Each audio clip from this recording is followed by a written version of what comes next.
नमस्कार दोस्तों, मैं रविंद्र कुमार और मेरे यूट्यूब चैनल पर आप सभी का हार्दिक स्वागत। दोस्तों, प्रतिदिन की महत्वपूर्ण क्लासों के हिसाब से जो आज की अपनी इंपॉर्टेंट एमसीक्यूज रहने वाली है वो रहेगी दोस्तों यहाँ पे सीरीज नंबर 42। लेकिन चैनल पर पहली बार विजिट कर रहे हैं तो आरके फिजिकल एजुकेशन क्लासेस को आप सब्सक्राइब कर ले और बेल आइकन को प्रेस कर ले ताकि प्रतिदिन की महत्वपूर्ण क्लासों का नोटिफिकेशन आपको प्राप्त होता रहे। दोस्तों, आज की इंपॉर्टेंट एमसीक्यूज रहेगी जहाँ से अपन 130 इंपॉर्टेंट क्वेश्चन यानी पेपर के आधार पर जिस प्रकार पेपर होता है उसी प्रकार अपन करने वाले हैं। तो ज़्यादा टाइम भी नहीं लेंगे क्योंकि क्वेश्चन भी अपने पास ज़्यादा है और उनको आंसर भी आप जल्दी से जल्दी टाइप करते रहे। तो दोस्तों यहाँ पे 130 क्वेश्चन ध्यान रखना है। 130 क्वेश्चन आज एमसीक्यूज अपन ने सेलेक्ट किए हैं। तो अगर जल्दी से जल्दी अपन टाइप करते रहे बिना कोई समस्या रही तो 130 को ही अटेंड करेंगे। और दोस्तों सीरीज़ देखिए, वो सीरीज़ रहेगी दोस्तों यहाँ पे सीरीज़ नंबर 42 ध्यान रखना है दोस्तों यहाँ पे सीरीज़ नंबर 42। और अगर आपने इससे पहले क्लासें नहीं देखी है तो आप प्ले लिस्ट में ध्यान रखना है, प्ले लिस्ट में जाकर आप टोटल क्लासेस देख सकते हैं दोस्तों। लगभग 190 के लगभग क्लास है जहाँ से आपका पूरा सिलेबस कवर हो चुका है दोस्तों। और बाकी जो सिलेबस है वो भी कंप्लीट करवा दिया जाएगा इस प्रकार। तो 130 इंपॉर्टेंट क्वेश्चन अपन सेलेक्ट किए हैं। लेकिन क्लास को शुरू करने से पहले दोस्तों एक बार वो डेली का जो काम आप करते हैं वो ज़रूर कर दीजिए, यानी शेयर और लाइक एक बार ज़रूर कर दीजिए दोस्तों। शेयर और लाइक आप कर दीजिए, फिर अपन क्लास को स्टार्ट करेंगे। ज़्यादा टाइम भी नहीं है, क्वेश्चन भी अपन फास्ट यहाँ पे अटेंड करेंगे। तो चलिए दोस्तों यहाँ पे पहला और इम्पोर्टेंट क्वेश्चन देखते हैं, लेकिन उसको मैं थोड़े से पीडीएफ को एक बार सेट कर लेता हूँ, फिर अपन यहाँ पे चलने वाले हैं। देखिए दोस्तों, अगर दिखने में कोई थोड़ी सी दिक्कत आती है तो आप वीडियो की क्वालिटी बढ़ाकर आप आसानी से देख सकते हैं। तो पहला क्वेश्चन देखिए दोस्तों, यहाँ पे पहला क्वेश्चन रहेगा यहाँ पे द्रोणाचार्य पुरस्कार दिया जाता है दोस्तों। यहाँ पे द्रोणाचार्य पुरस्कार है वो किसको दिया जाता है वो अपने को यहाँ पे बताना है। साथ ही में दोस्तों मैं आपको बता दूँ द्रोणाचार्य पुरस्कार की शुरुआत कब हुई थी, वो 1985 यानी 1985 में हुई थी। तो प्रश्न नंबर 1 सही आंसर रहेगा दोस्तों द्रोणाचार्य पुरस्कार है वो प्रशिक्षक, ध्यान रखना है दोस्तों यहाँ पे प्रशिक्षक या कोच को दिया जाता है। ध्यान रखना, प्रशिक्षक या कोच को दिया जाता है। नेक्स्ट और अगला प्रश्न नंबर 2 देखिए दोस्तों। प्रश्न नंबर 2 रहेगा दोस्तों यहाँ पे एमसी मेरी कॉम का संबंध है दोस्तों। यहाँ पे एमसी मेरी कॉम है, इसका संबंध किससे है वो अपने को यहाँ पे बताना है। एमसी मेरी कॉम, प्रश्न नंबर 2 का सही आंसर रहेगा दोस्तों एमसी मेरी कॉम का संबंध रहेगा दोस्तों यहाँ पे बॉक्सिंग से। ध्यान रखना है, बॉक्सिंग से एमसी मेरी कॉम का संबंध रहेगा। नेक्स्ट और अगला प्रश्न नंबर 3 देखिए दोस्तों। क्वेश्चन ज़्यादा है दोस्तों यहाँ पे, इसलिए अपन यहाँ पे ध्यान रखना है, बिल्कुल भी ज़्यादा टाइम नहीं लेंगे। प्रश्न नंबर 3 देखिए दोस्तों यहाँ पे प्रश्न नंबर 3 रहने वाला है वो रहेगा दोस्तों यहाँ पे कृष्णा पूनिया का संबंध किससे है दोस्तों। यहाँ पे कृष्णा पूनिया का संबंध किससे है वो अपने को यहाँ पे बताना है। साथ ही में दोस्तों कृष्णा पूनिया वर्तमान में राज्य क्रीड़ा परिषद है दोस्तों, वर्तमान में राज्य क्रीड़ा परिषद की अध्यक्ष भी है। ये भी अपने को यहाँ पे फैक्ट याद रखना, राज्य क्रीड़ा परिषद की अध्यक्ष भी है। तो कृष्णा पूनिया का संबंध किससे, प्रश्न नंबर 3 सही आंसर रहेगा दोस्तों यहाँ पे तस्तरी यानी तस्तरी फैक्ट से रहेगी दोस्तों। कृष्णा पूनिया का संबंध तस्तरी फैक्ट जिसे अपन डिस्कस थ्रो के नाम से जानते हैं, डिस्कस थ्रो के नाम से इसे जानते हैं। नेक्स्ट और अगला प्रश्न नंबर 4 देखिए दोस्तों। प्रश्न नंबर 4 और क्लास को ज़्यादा से ज़्यादा शेयर करते रहे दोस्तों आप। प्रश्न नंबर 4 रहेगा दोस्तों लिम्बाराम का संबंध किससे है दोस्तों। यहाँ पे लिम्बाराम बहुत फेमस नाम है खेल के क्षेत्र में। तो लिम्बाराम का संबंध किससे है, तीरंदाजी, हॉकी, बॉक्सिंग या फुटबॉल। लिम्बाराम का संबंध किससे है, प्रश्न नंबर 4 बताना है। और सही आंसर रहेगा दोस्तों यहाँ पे तीरंदाजी से। ध्यान रखना है, लिम्बाराम का संबंध तीरंदाजी से। और राजस्थान खेल रत्न अवार्ड ध्यान रखना है, सबसे पहले राजस्थान खेल रत्न अवार्ड भी लिम्बाराम को दिया गया था। नेक्स्ट और अगला प्रश्न नंबर 5 देखिए दोस्तों। प्रश्न नंबर 5 रहेगा दोस्तों यहाँ पे सोनाक्षी राठौड़ का संबंध किससे है। ये प्रश्न दोस्तों 2-3 बार रिपीट हो चुका है। शारीरिक शिक्षक भर्ती 2013 में भी इसको रिपीट हुआ था, 2011 में भी आया था। तो सोनाक्षी राठौड़ का संबंध किससे है वो अपने यहाँ पे बताना है। टेबल टेनिस, कैरम, बैडमिंटन या फिर शतरंज। प्रश्न नंबर 5 सही आंसर रहेगा दोस्तों, यानी शतरंज से संबंधित है। और दोस्तों कमेंट बॉक्स में आज जल्दी से जल्दी आंसर कमेंट बॉक्स में टाइप करते रहे, क्योंकि ज़्यादा क्वेश्चन अपन ने लिए हैं तो कवर कर पाना इसको आसान नहीं होगा। तो प्रश्न नंबर 5 का सही आंसर रहेगा दोस्तों यहाँ पे शतरंज। नेक्स्ट और अगला प्रश्न देखिए दोस्तों। प्रश्न नंबर 6 देखिए दोस्तों। प्रश्न नंबर 6 रहेगा दोस्तों यहाँ पे संतोष ट्रॉफी का संबंध किससे है दोस्तों। यहाँ पे संतोष ट्रॉफी है, इसका संबंध किससे है वो अपने को यहाँ पे बताना है। हॉकी, क्रिकेट, फुटबॉल या बैडमिंटन। संतोष ट्रॉफी का संबंध किससे है। और दोस्तों संतोष ट्रॉफी 2022 ध्यान रखना, जो 23 के अभी 23 में नहीं हुआ लेटेस्ट, ये भी फैक्ट याद रखना है। संतोष ट्रॉफी 2022 इसका विजेता कर्नाटक है, ये भी अपने को यहाँ पे फैक्ट याद रखना है। कर्नाटक लेटेस्ट करंट से संबंधित ऑप्शन। प्रश्न नंबर 6 सही आंसर रहेगा दोस्तों यहाँ पे फुटबॉल। ध्यान रखना संतोष ट्रॉफी फुटबॉल से संबंधित है, जिसकी शुरुआत 1943 के 1943 में हुई थी। नेक्स्ट और अगला प्रश्न नंबर 7 देखिए दोस्तों। प्रश्न नंबर 7 रहेगा दोस्तों यहाँ पे, वॉलीबॉल मैदान की लंबाई चौड़ाई होती है। दोस्तों जो वॉलीबॉल का मैदान होता है इसकी लंबाई चौड़ाई कितनी होती है वो अपने को यहाँ पे बताना है। दोस्तों शारीरिक शिक्षक भर्ती 2022 ग्रेड 3 के अंदर वॉलीबॉल से संबंधित प्रश्न पूछा गया था। उसमें महिलाओं के वॉलीबॉल नेट की ऊंचाई पूछी गई थी, महिलाओं की नेट की ऊंचाई कितनी होती है महिलाओं में। तो प्रश्न नंबर 7 और जो सही आंसर रहेगा दोस्तों यहाँ पे लंबाई चौड़ाई रहेगी दोस्तों वो रहने वाली है 18/9 मीटर। ध्यान रखना है 18/9 मीटर, 18 मीटर लंबा, 9 मीटर चौड़ा होता है। नेक्स्ट और अगला प्रश्न नंबर 8 देखिए दोस्तों। प्रश्न नंबर 8 और क्लास को ज़्यादा से ज़्यादा शेयर करते रहिए दोस्तों, आप क्लास को शेयर करने में कमी ना रखिए। प्रश्न नंबर 8, खिलाड़ी को दिया जाने वाला सबसे बड़ा पुरस्कार कौन सा है। दोस्तों यहाँ पे सबसे बड़ा पुरस्कार खिलाड़ी को दिया जाने वाला कौन सा है वो अपने को यहाँ पे बताना है।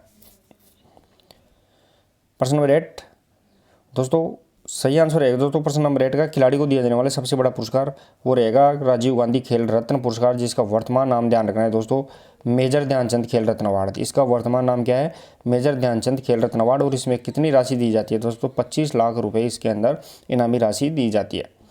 नेक्स्ट और अगला प्रश्न नंबर 9 देखिए दोस्तों। प्रश्न नंबर 9 रहेगा दोस्तों, पिंग पोंग संबंधित है। दोस्तों यहाँ पे पिंग पोंग किससे संबंधित है वो अपने को यहाँ पे बताना है। पिंग पोंग बैडमिंटन से, जूडो से, टेबल टेनिस या ताइक्वांडो।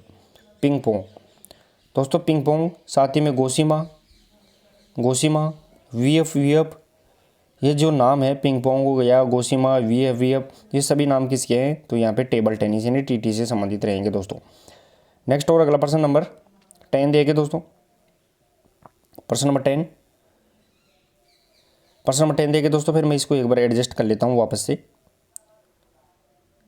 प्रश्न नंबर 10 रहेगा दोस्तों यहाँ पे, एज शब्द का संबंध किससे है वो अपने को यहाँ पे बताना है। एज शब्द है, इसका संबंध किससे रहेगा वो अपने को यहाँ पे बताना है दोस्तों। थोड़ा सा क्वेश्चन को एडजस्ट करना पड़ेगा दोस्तों, यहाँ पे 2 स्लाइड इसके अंदर है। एज शब्द का संबंध किससे है दोस्तों, ये प्रश्न ध्यान रखना है, शारीरिक शिक्षक भर्ती 2013 और 2018 2 बार रिपीट होने वाला क्वेश्चन है एज शब्द। तो सही आंसर रहेगा दोस्तों प्रश्न नंबर 10 का, एज शब्द का संबंध लॉन टेनिस यानी टेनिस से संबंधित है, ये अपने को यहाँ पे फैक्ट याद रखना है। नेक्स्ट और अगला प्रश्न नंबर 11 देखिए दोस्तों। प्रश्न नंबर 11 थोड़ा सा मैं जूम कर लेता हूँ दोस्तों इसको। प्रश्न नंबर 11 देखिए दोस्तों। प्रश्न नंबर 11 रहेगा यहाँ पे, प्रथम आधुनिक ओलंपिक खेल हुए हैं। दोस्तों यहाँ पे प्रथम जो आधुनिक ओलंपिक यानी मॉडर्न ओलंपिक है वो खेल हुए हैं कहाँ हुए है वो अपने को यहाँ पे बताना है। स्पार्टा, जर्मनी, एथेंस या डेनमार्क। दोस्तों आधुनिक ओलंपिक खेलों की जो शुरुआत हुई थी वो कब हुई थी, 1896 1896 में हुई थी। और जो कहाँ हुई थी, प्रश्न नंबर 11 का सही आंसर रहेगा दोस्तों यहाँ पे एथेंस यानी ग्रीस के अंदर आधुनिक ओलंपिक खेलों की शुरुआत हुई थी। और वर्तमान 2020 का जो टोक्यो ओलंपिक था दोस्तों वो 32वें क्रम का ओलंपिक था, यह फैक्ट भी अपने को यहाँ पे याद रखना है। नेक्स्ट और अगला प्रश्न देखें दोस्तों, यहाँ पे प्रश्न नंबर 12 रहेगा अगला नेक्स्ट इंपॉर्टेंट क्वेश्चन। प्रश्न नंबर 12 देखिए दोस्तों, यहाँ पे साइटियस, अल्टियस और फोर्टियस शब्द है, इसका क्या तात्पर्य है वो अपने यहाँ पे बताना है। सीटियस, अल्टियस, फोर्टियस और साथ में दोस्तों अब चौथा शब्द इसमें टुगेदर यानी टुगेदर भी इसके अंदर जोड़ दिया गया है 2020 टोक्यो ओलंपिक में। तो सीटियस, अल्टियस, फोर्टियस से क्या तात्पर्य है।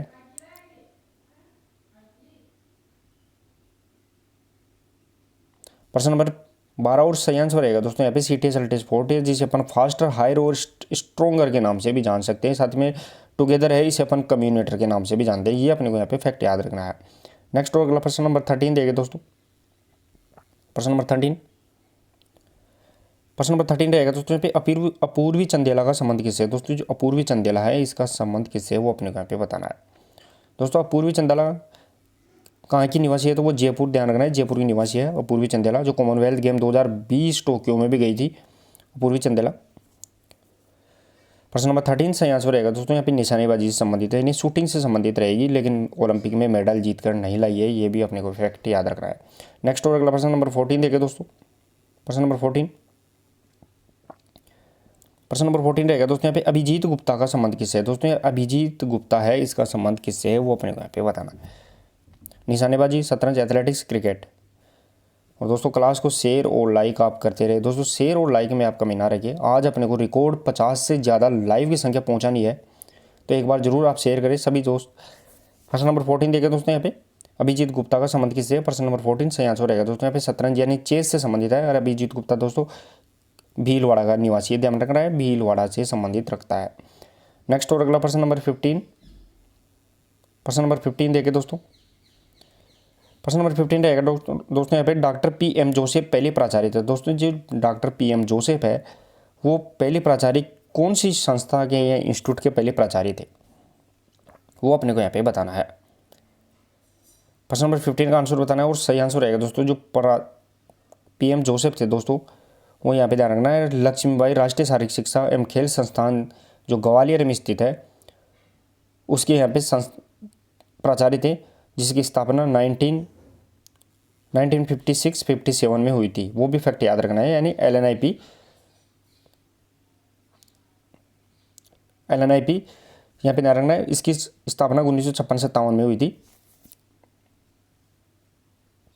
नेक्स्ट और अगला प्रश्न देखिए दोस्तों यहाँ पे प्रश्न नंबर 16, प्रश्न नंबर 16 देखिए दोस्तों। पैन हेलेनिक उत्सव संबंधित है। दोस्तों यहाँ पे पैन हेलेनिक उत्सव वो किससे संबंधित है, वो अपने को यहाँ पे बताना है। स्पार्टा, डेनमार्क, एथेंस या जर्मनी। प्रश्न नंबर 16 बताना है दोस्तों। यह पहले भी पूछा गया है दोस्तों। पैन हेलेनिक में 4 खेल आते हैं, इसमें पैन हेलेनिक थे, इसमें 4 खेल अपन शामिल करते हैं, ओलंपस, पाइथियन, इस्थमिन और नीमेन। ध्यान रखना है इसमें 4 खेलों को शामिल किया जाता है, ओलंपस, पाइथियन, इस्थमिन और नीमेन। इन 4 खेलों का जो समूह होता है वो रहेगा दोस्तों यहाँ पे पैन हेलेनिक। और ये किससे संबंधित है? प्रश्न नंबर 16 सही आंसर रहेगा दोस्तों यहाँ पे एथेंस से संबंधित रहेगा। एथेंस में इन खेलों का उत्सव का आयोजन किया जाता था। नेक्स्ट और अगला प्रश्न नंबर 17 देखे दोस्तों। प्रश्न नंबर 17, पाइथियंस खेलों का संबंध किससे है? दोस्तों यहाँ पे पाइथियंस खेल है, इसका संबंध किससे है वो अपने को यहाँ पे बताना है। एथेंस काल, स्पार्टा काल, होमर काल। इजी रहेगा दोस्तों। अभी अपन ने प्रश्न नंबर 16 में देख लिया है कि इनका पैन हेलेनिक खेल 4 खेलों का समूह होता था जिस एथेंस में होते थे, उनमें से एक खेल था पाइथियन। तो इसका मतलब सही आंसर क्या रहेगा दोस्तों यहाँ पे प्रश्न नंबर 17, पाइथियंस खेलों का संबंध यहाँ पे एथेंस काल से रहेगा। नेक्स्ट और अगला प्रश्न नंबर 18 देखे दोस्तों। प्रश्न नंबर 18, सैनिक जीवन प्रचलित था। दोस्तों यहाँ पे सैनिक जीवन है वो किसमें प्रचलित था? स्पार्टा, एथेंस, जर्मनी, होमर काल। सैनिक जीवन किसमें प्रचलित था? इजी रहेगा दोस्तों। प्रश्न नंबर 18 सही आंसर रहेगा दोस्तों यहाँ पे सैनिक जीवन जो प्रचलित था वो स्पार्टा काल में संबंधित है, यानी वहाँ पे राज्य सर्वोपरि था। ध्यान रखना राज्य सर्वोपरि था। राज्य की रक्षा के लिए जो प्रत्येक व्यक्ति को यहाँ पे सैनिक क्रियाओं, सैनिक गतिविधियों में भाग लेना जरूरी था। नेक्स्ट और अगला प्रश्न नंबर 19 देखे दोस्तों।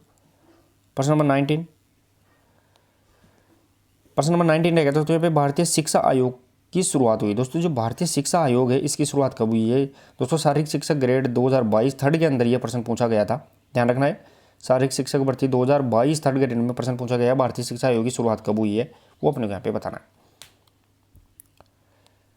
प्रश्न नंबर 19 सही आंसर रहेगा दोस्तों यहाँ पे 1882। ध्यान रखना है 1882 में भारतीय शिक्षा आयोग की शुरुआत हुई थी। दोस्तों यहाँ पे शारीरिक शिक्षा नहीं है, शिक्षा आयोग है ओनली, इसकी शुरुआत हुई थी। नेक्स्ट और अगला प्रश्न नंबर 20, प्रश्न नंबर 20 देखे दोस्तों।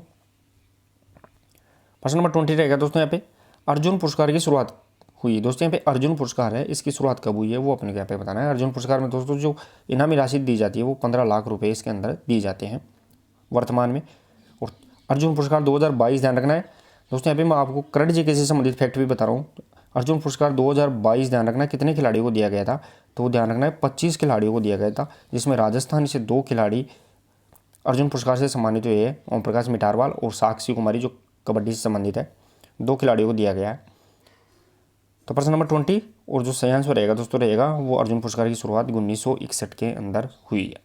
नेक्स्ट और अगला प्रश्न नंबर 21, प्रश्न नंबर 21 देखें दोस्तों।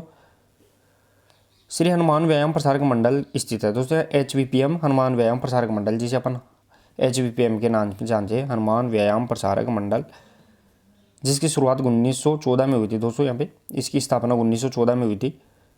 हनुमान व्यायाम प्रसारक मंडल ये कहाँ स्थित है? प्रश्न नंबर 21 का सही आंसर रहेगा दोस्तों अमरावती के अंदर स्थित है, जिसकी स्थापना 1914 में और इसके द्वारा अनंत और अम्बा वेद, ध्यान रखना अनंत और अम्बा वेद के द्वारा 2 भाइयों के द्वारा इसकी स्थापना की गई थी। नेक्स्ट और अगला प्रश्न नंबर 22 देखें दोस्तों। प्रश्न नंबर 22, प्रश्न नंबर 22 रहेगा दोस्तों यहाँ पे क्लासिकल एज का संबंध किससे है। दोस्तों यहाँ पे क्लासिकल एज का संबंध किससे है। दोस्तों पिछली बार भी अपन ने प्रश्नोत्तरी में शामिल किया था, लेकिन मैंने इसका आंसर थोड़ा सा गलत बता दिया था उस टाइम में करेक्शन के लिए, लेकिन ज़्यादातर दोस्तों ने कमेंट किया था, मैंने उसका रिप्लाई भी दे दिया था कि ये बाई मिस्टेक हो जाता है, कोई दिक्कत नहीं है। इतनी बड़ी प्रश्नोत्तरी में 1-2 प्रश्न गलत होना या उनके आंसर गलत पढ़ना एक वाकई ह्यूमन एरर है दोस्तों, हो जाता है। तो क्लासिकल एज का संबंध किससे रहेगा दोस्तों, प्रश्न नंबर 22 और सही आंसर रहेगा दोस्तों यहाँ पे स्पार्टा। उस टाइम में मैंने दोस्तों यहाँ पे एथेंस बता दिया था, तो एथेंस इसका आंसर नहीं रहेगा, स्पार्टा रहेगा दोस्तों यहाँ पे क्लासिकल एज का संबंध। नेक्स्ट और अगला प्रश्न नंबर 23। प्रश्न नंबर 23 देखिए दोस्तों, क्लास को भी शेयर करते रहे दोस्तों, आप क्लास को शेयर करने में कमी ना रखें। प्रश्न नंबर 23, 1920 में YMCA की शुरुआत की, यानी YMCA की शुरुआत है वो किसके द्वारा की गई है, वो अपने क्या पे बताना दोस्तों। YMCA की फुल फॉर्म क्या है, यंग मैन क्रिश्चियन एसोसिएशन के नाम से जानते हैं। YMCA की फुल फॉर्म भी अपने को यहाँ पे याद होनी चाहिए, जिसकी शुरुआत स्थापना 1920 में हुई थी, लेकिन किसके द्वारा की गई थी। प्रश्न नंबर 23 का बताना है दोस्तों, और सही आंसर रहेगा यहाँ पे HC बक, ध्यान रखना है हैरी क्रो बक के द्वारा YMCA की स्थापना 1920 मद्रास, ध्यान रखना है मद्रास के अंदर यहाँ पे की गई थी। नेक्स्ट और अगला प्रश्न नंबर 24 देखिए दोस्तों, प्रश्न नंबर 24 थोड़ा सा मैं एडजस्ट कर लेता हूँ। प्रश्न नंबर 24 रहेगा दोस्तों, वो रहेगा अपना इंपॉर्टेंट नेक्स्ट क्वेश्चन यहाँ पे, इंदिरा गांधी शारीरिक शिक्षा व खेल संस्थान स्थित है। दोस्तों यहाँ पे इंदिरा गांधी शारीरिक शिक्षा और खेल संस्थान कहाँ स्थित है दोस्तों, ये भी शारीरिक शिक्षक भर्ती 2022 ग्रेड 3, ध्यान रखना है ग्रेड 3 के अंदर ये प्रश्न पूछा गया था कि इंदिरा गांधी शारीरिक शिक्षा व खेल संस्थान कहाँ स्थित है, नई दिल्ली, मुंबई, चेन्नई, कोलकाता। तो प्रश्न नंबर 24 का जो सही आंसर रहेगा दोस्तों यहाँ पे न्यू दिल्ली, ध्यान रखना है नई दिल्ली के अंदर इंदिरा गांधी शारीरिक शिक्षा व खेल संस्थान यहाँ पे स्थित रहेगा। नेक्स्ट और अगला प्रश्न नंबर 25। प्रश्न नंबर 25 देखिए दोस्तों यहाँ पे कमेंट मैं ज़्यादातर दोस्तों की पढ़ पा रहा हूँ, लेकिन यहाँ पे क्वेश्चन ज़्यादा होने के कारण मैं ज़्यादा ध्यान नहीं दूंगा, अपने यहाँ पे कंटेंट पर फोकस रखेंगे। प्रश्न नंबर 25 रहेगा, शारीरिक क्रियाओं के मनोवैज्ञानिक आधार का अध्ययन है। दोस्तों जो फिजिकल क्रिया एक्टिविटीज़ होती है इनका मनोवैज्ञानिक आधार यानी साइकोलॉजिकल बेस्ड इनका क्या है, वो अपने यहाँ पे बताना। शारीरिक क्रियाओं के मनोवैज्ञानिक आधार का अध्ययन है वो क्या कहलाता है, वो अपने यहाँ पे बताना है। प्रश्न नंबर 25 सही आंसर ईजी भी रहेगा दोस्तों, यहाँ पे सारी क्रियाओं में मनोविज्ञान एक आधार पर देखते हैं, साइकोलॉजिकल आधार पर, तो वो यहाँ पे खेल मनोविज्ञान यानी स्पोर्ट साइकोलॉजिकल इसके अंदर इसका स्टडी की जाती है। नेक्स्ट और अगला प्रश्न नंबर 26। प्रश्न नंबर 26 देखिए दोस्तों, प्रश्न नंबर 26 रहेगा दोस्तों यहाँ पे मानव जीवन की मनोभौतिक एकता कहलाती है। दोस्तों यहाँ पे मानव जीवन है इसकी मनोभौतिक एकता क्या कहलाती है, ये भी शारीरिक शिक्षक भर्ती 2022 3rd ग्रेड में पूछा गया प्रश्न है दोस्तों। आज के प्रश्नोत्तरी में ज़्यादातर प्रश्न अपन को रिपीट क्वेश्चन भी मिलेगा आपको। तो मानव जीवन की जो मनोभौतिक एकता कहलाती है वो क्या कहलाती है, प्रश्न नंबर 26 बताना है दोस्तों यहाँ पे। तो क्लास को भी शेयर ज़्यादा करते रहना है दोस्तों, क्लास को शेयर और लाइक करने में आप कमी ना रखें। चलिए दोस्तों यहाँ पे प्रश्न नंबर 26 और सही आंसर रहेगा दोस्तों यहाँ पे शरीर और मन का जो विकास है वो शरीर मनोभौतिक एकता कहलाती है, यानी मन और शरीर वो इसकी विकास हो जाता है, डेवलपमेंट होता है, तो वो शरीर की मनोभौतिक एकता यूनिटी कहलाती है। नेक्स्ट और अगला प्रश्न नंबर 27। प्रश्न नंबर 27 देखिए दोस्तों, प्रश्न नंबर 27 रहेगा दोस्तों, वो रहने वाला है यहाँ पे अनुभव व प्रशिक्षण द्वारा व्यवहार में परिवर्तन क्या कहलाता है, यानी अनुभव और प्रशिक्षण लेते हैं फिर इसके द्वारा जो व्यवहार में परिवर्तन आ जाता है वो क्या कहलाता है, वृद्धि, विकास या सीखना। इजी रहेगा दोस्तों, साइकोलॉजिकल क्वेश्चन है। और प्रश्न नंबर 27 का जो सही आंसर रहेगा दोस्तों उसे अपन लर्निंग यानी ध्यान रखना सीखना कहते हैं। वृद्धि और अनुभव और प्रशिक्षण के द्वारा जो व्यवहार में परिवर्तन आता है उसे अपन सीखना कहते हैं। नेक्स्ट और अगला प्रश्न नंबर 28। प्रश्न नंबर 28 देखिए दोस्तों, प्रश्न नंबर 28 रहेगा दोस्तों यहाँ पे वर्तमान समय में मनोविज्ञान है। दोस्तों यहाँ अपनी जो प्रेजेंट टाइम है इसमें मनोविज्ञान है वो किसका विज्ञान है, वो अपने को यहाँ पे बताना है। मस्तिष्क का, चेतना का, आत्मा का, ये व्यवहार का विज्ञान।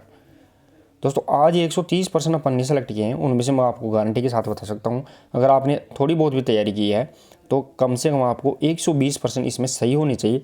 अगर इससे नीचे 110% से अगर किसी के नीचे सही होते हैं, गलत 110 से नीचे सही होते हैं तो फिर उसकी तैयारी में थोड़ी कमी रहेगी दोस्तों। आज की 130 प्रश्नों में से 120 से लगभग क्वेश्चन अपन सही होने ही चाहिए। तो प्रश्न नंबर यहाँ पे 28 का सही आंसर, 28 का जो सही आंसर रहेगा दोस्तों, वर्तमान में जो मनोविज्ञान है वो व्यवहार का विज्ञान है और व्यवहारवाद के जो जनक वाटसन संबंधित रहेगा दोस्तों। नेक्स्ट और अगला प्रश्न नंबर 29 देखिए दोस्तों, प्रश्न नंबर 29 पर्सोना शब्द किस भाषा से लिया गया है दोस्तों। जो पर्सोना शब्द है ये शब्द किस भाषा से लिया गया है वो अपने यहाँ पे बताना है। इजी रहेगा दोस्तों, पर्सोना शब्द किस भाषा से लिया गया और दोस्तों पर्सोना शब्द है, इसका अर्थ क्या होता है, तो पर्सोना का अर्थ होता है दोस्तों मुखौटा। ध्यान रखना है, मुखौटा या नकाब इसे अपन कहते हैं। किस भाषा का शब्द है, प्रश्न नंबर 29 सही आंसर रहेगा दोस्तों यहाँ पे लेटिन भाषा का शब्द है। नेक्स्ट और अगला प्रश्न नंबर 30, प्रश्न नंबर 30 देखिए दोस्तों, प्रश्न नंबर 30 रहेगा अंतर्मुखी व्यक्तित्व वाले व्यक्ति रुचि रखते हैं। दोस्तों इंट्रोवर्ट व्यक्ति तो होते हैं, पर्सनालिटी होती है, वो व्यक्ति किसमें रुचि रखते हैं वो अपने यहाँ पे बताना है। दोस्तों अंतर्मुखी, बहिर्मुखी, उभयमुखी जो व्यक्तित्व का वर्गीकरण किया गया था वो युंग महोदय या जुंग महोदय के द्वारा किया गया था, जिसने 3 प्रकार इंट्रोवर्ट, एक्सट्रोवर्ट और उभयमुखी के रूप में इसमें बताया था। तो प्रश्न नंबर 30 और जो सही आंसर रहेगा दोस्तों यहाँ पे अंतर्मुखी जो व्यक्तित्व होते हैं वो स्वयं अपने आप में ही रुचि रखते हैं, दूसरों में रुचि नहीं रखते हैं, यानी एकांत प्रिय ये लोग होते हैं। नेक्स्ट है अगला प्रश्न नंबर 31, प्रश्न नंबर 31 देखिए दोस्तों, प्रश्न नंबर 31 रहेगा दोस्तों यहाँ पे मनोविज्ञान आत्मा का विज्ञान है किसने कहा। दोस्तों मनोविज्ञान है वो आत्मा का विज्ञान है, ये किसने कहा है वो अपने यहाँ पे बताना है। प्लेटो, विलियम जेम्स, अरस्तु या फिर सरमन। दोस्तों यहाँ पे मनोविज्ञान को पहले आत्मा, फिर मन मस्तिष्क और फिर चेतना और लास्ट में व्यवहार का विज्ञान अपनाया गया है। ये 4 प्रकार से इस प्रकार मनोविज्ञान वर्तमान रूप में है, यानी आत्मा, मन मस्तिष्क, चेतना और व्यवहारवाद। तो दोस्तों शुरू में आत्मा का विज्ञान था, वो ये किसने कहा है, यहाँ पे सही आंसर रहेगा दोस्तों अरस्तु ने मनोविज्ञान को आत्मा का विज्ञान कहा है। नेक्स्ट और अगला प्रश्न नंबर 32, प्रश्न नंबर 32 देखिए दोस्तों, प्रश्न नंबर 32 साइकोलॉजी शब्द की उत्पत्ति किस भाषा से हुई। दोस्तों ये साइकोलॉजी शब्द है, इसकी उत्पत्ति किस भाषा से हुई है वो अपने यहाँ पे बताना है। ये प्रश्न शारीरिक शिक्षक भर्ती 2022 ग्रेड 3 में पूछा गया प्रश्न था। साइकोलॉजी शब्द की उत्पत्ति किस भाषा से हुई है, हिंदी, अंग्रेजी, लैटिन या संस्कृत भाषा। दोस्तों यहाँ पे 2 शब्द आते हैं, एक साइकोलॉजी और एक आता है मनोविज्ञान। ध्यान रखना है, साइकोलॉजी और एक मनोविज्ञान, दोनों शब्दों में फ़र्क है।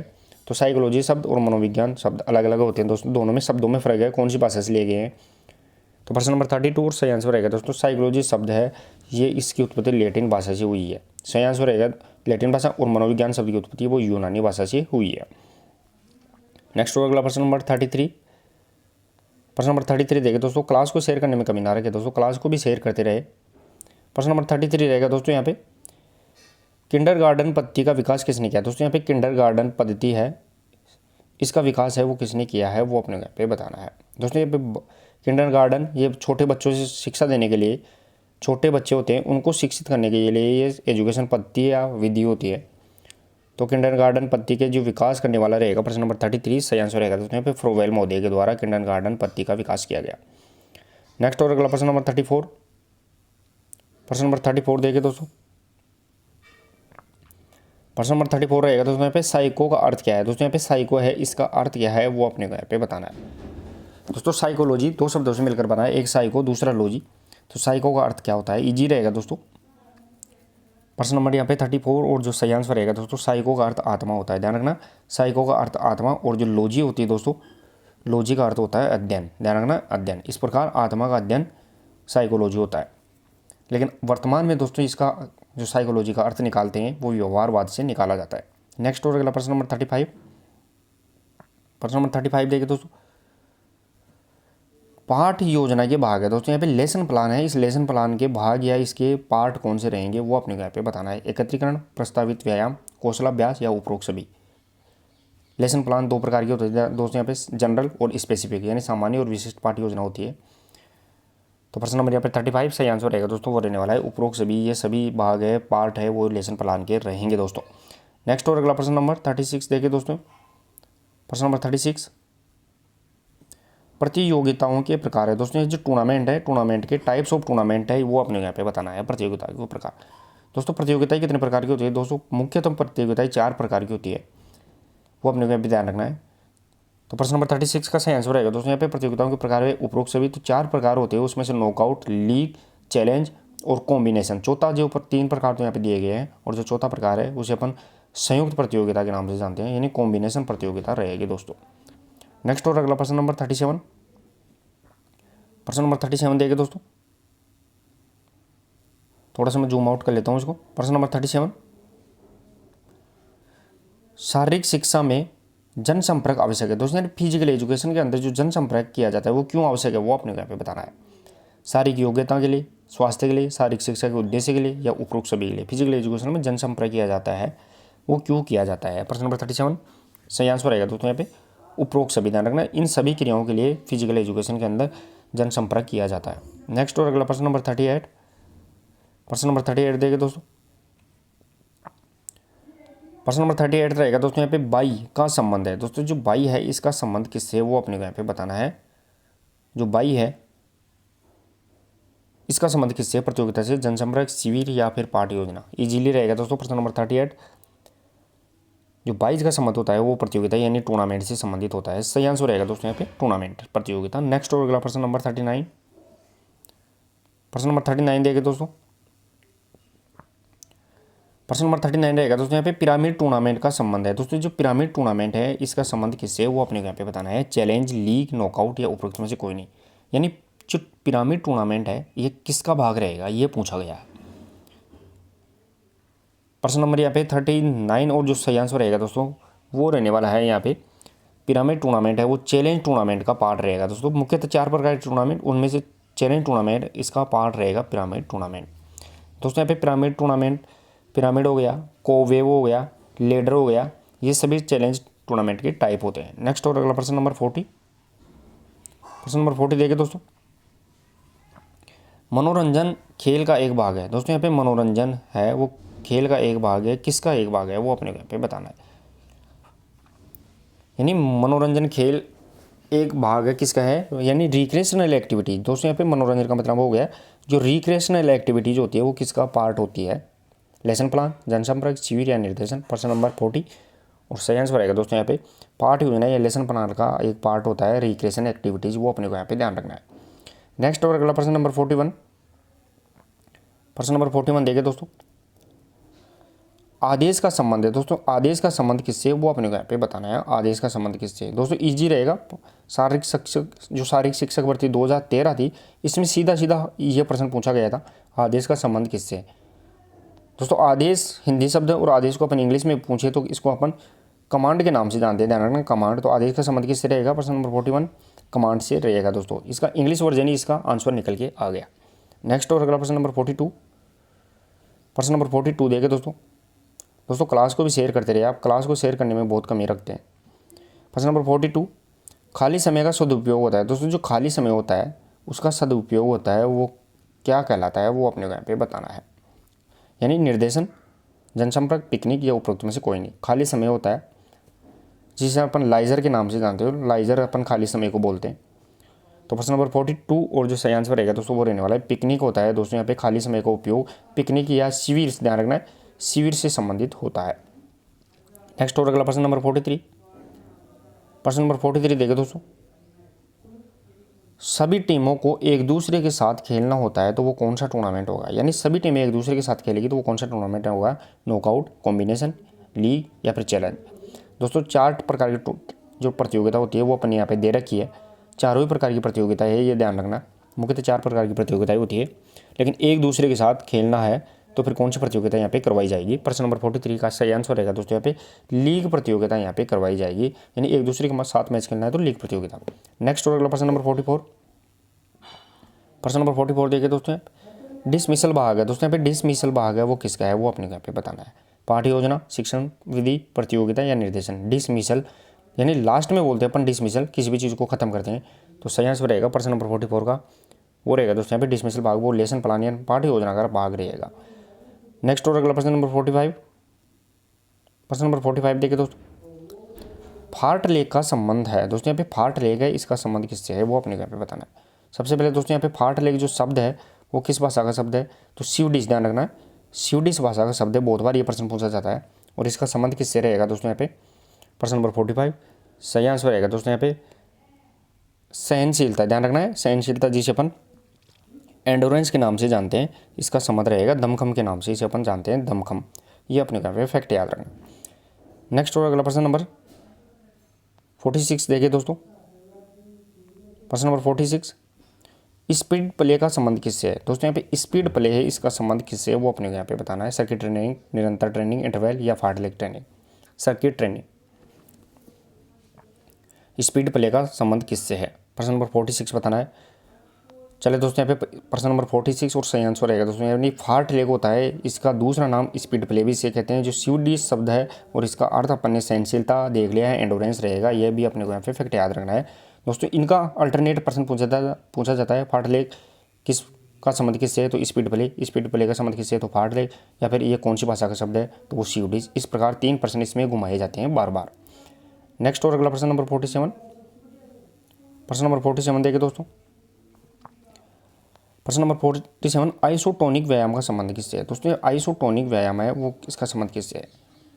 दोस्तों 3 प्रकार के व्यायाम होते हैं, आइसोमेट्रिक, आइसोटोनिक और आइसोकाइनेटिक। आइसोमेट्रिक जिसे अपन स्थिर व्यायाम, आइसोटोनिक यानी गतिशील, और आइसोकाइनेटिक होते हैं वो स्थिर और गतिशील दोनों प्रकार के होते हैं।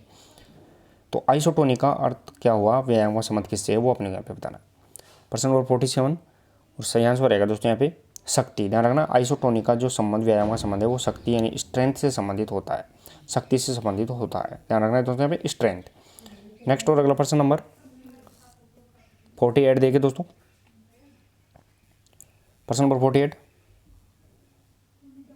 एक बार मैं थोड़ा सा ऊपर ले लेता हूँ। प्रश्न नंबर 48 देखिए दोस्तों, यहाँ पे पेस दौड़ों का संबंध किससे है, दोस्तों यहाँ पे पेस दौड़ होती है, इनका संबंध किससे होता है, शक्ति, सहनशीलता, गति या लचीलापन।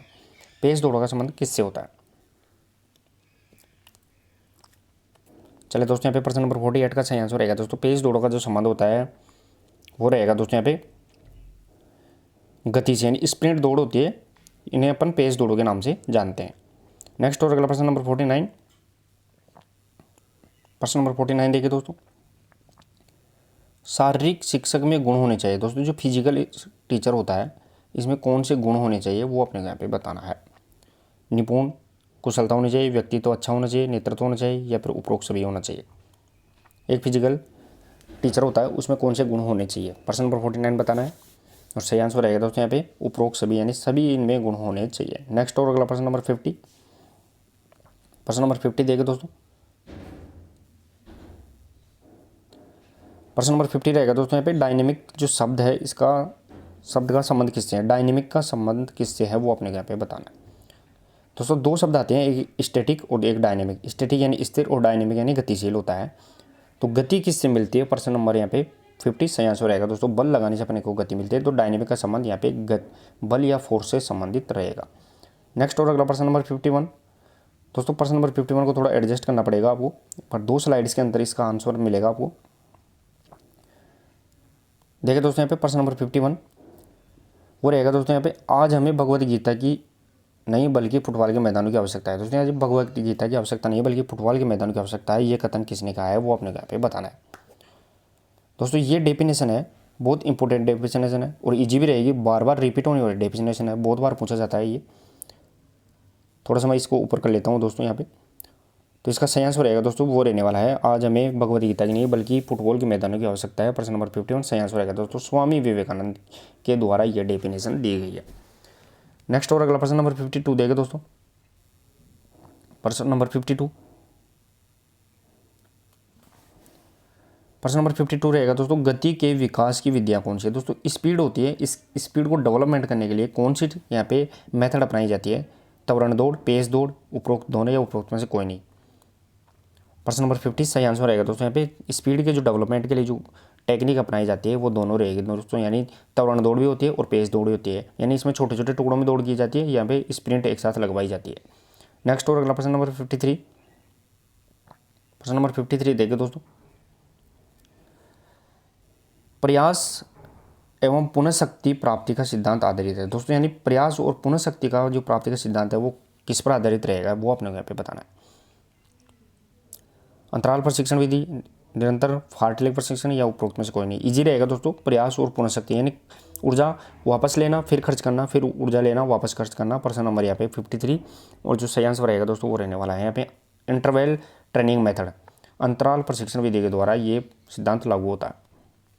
नेक्स्ट और अगला प्रश्न नंबर 54, प्रश्न नंबर 54 देगा दोस्तों, शक्ति के विकास की विधियाँ कौन सी है। दोस्तों यहाँ पे जो शक्ति है इस शक्ति के विकास की विधियाँ कौन सी है वो अपने को यहाँ पे बताना है। शक्ति का मतलब दोस्तों यहाँ पे स्ट्रेंथ है, स्ट्रेंथ को डेवलपमेंट करने के लिए यहाँ पे कौन सी टेक्निक अपनाई जाती है, आइसोमेट्रिक, आइसोटोनिक, उपरोक्त दोनों या कोई नहीं। दोस्तों अपन पीछे प्रश्न भी देखा था अपन ने, तो प्रश्न नंबर 54 और सही आंसर रहेगा दोस्तों यहाँ पे स्ट्रेंथ के लिए या विकास के लिए दोनों विधियाँ यानी आइसोमेट्रिक, आइसोटोनिक और साथ में आइसोकाइनेटिक, तीसरी इसमें जो आइसोकाइनेटिक रहेगी। नेक्स्ट और अगला प्रश्न नंबर 55 देखें दोस्तों। प्रश्न नंबर 55,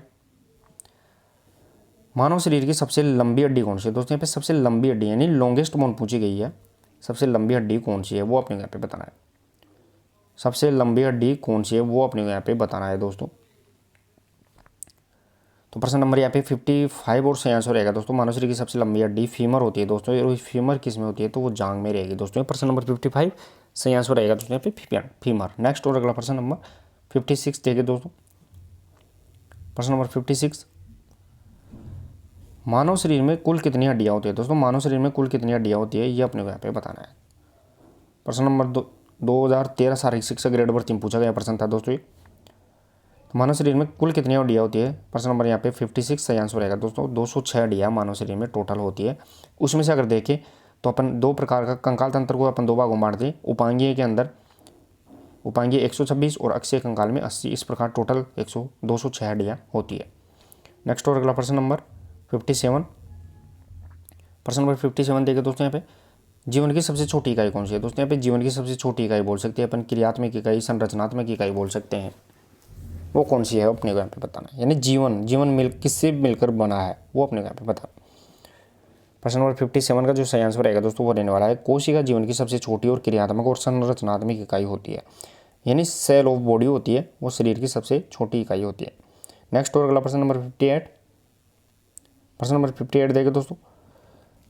हृदय में कितने चैम्बर होते हैं दोस्तों। हार्ट होता है, हार्ट में कितने चैम्बर होते हैं वो अपने यहाँ पे बताना है दोस्तों। जो हार्ट है ये अपना हार्ट मान लो, इस हार्ट में कितने चैम्बर होते हैं तो इसमें 4 चैम्बर होते हैं। प्रश्न नंबर 55 का सही आंसर रहेगा दोस्तों यहाँ पे 4 चैम्बर।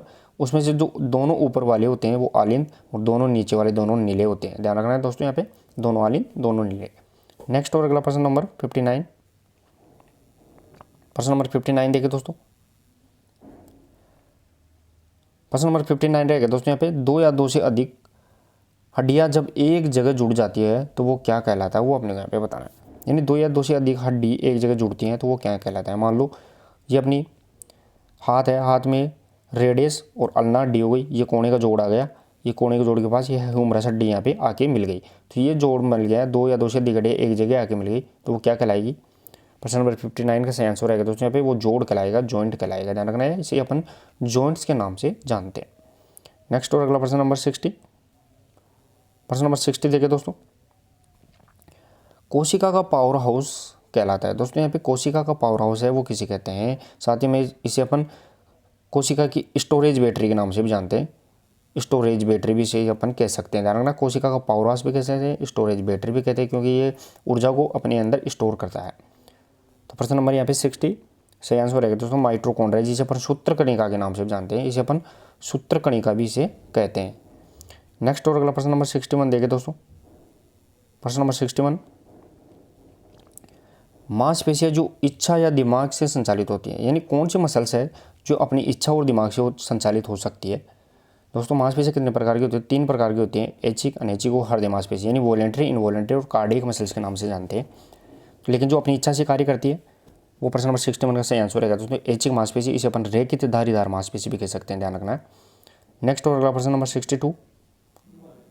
प्रश्न नंबर 62 देखिए दोस्तों।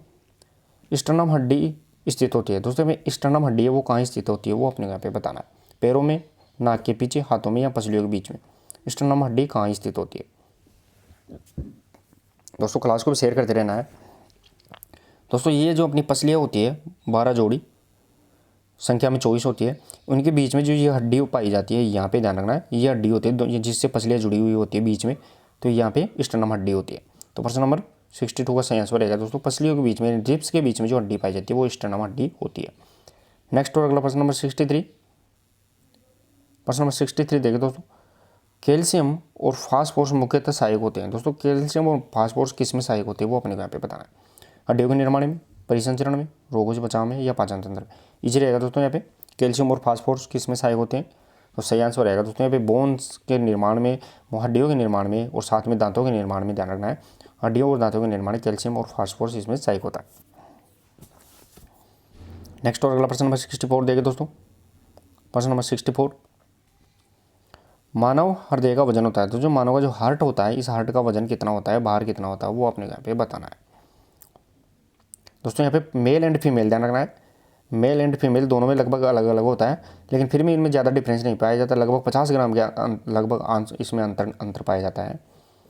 तो मानव शरीर का इसमें हार्ट का जो वेट होता है प्रश्न नंबर 64 सही आंसर रहेगा दोस्तों यहाँ पे 250 से 300 ग्राम, ध्यान रखना है 250 से इसमें 300 ग्राम इसका वजन होता है।